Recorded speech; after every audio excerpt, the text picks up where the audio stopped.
kawawa naman ang naperwisyo nyo. Totoo naman talagang kawawa.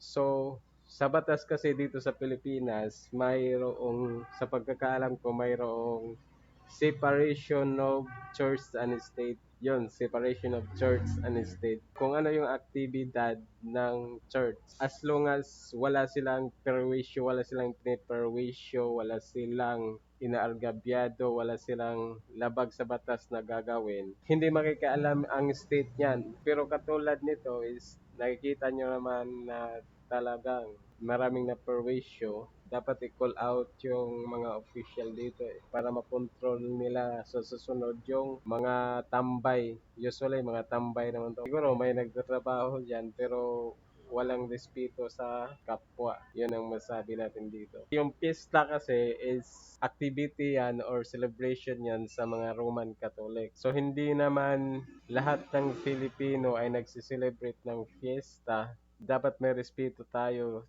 dito sa mga dumadaan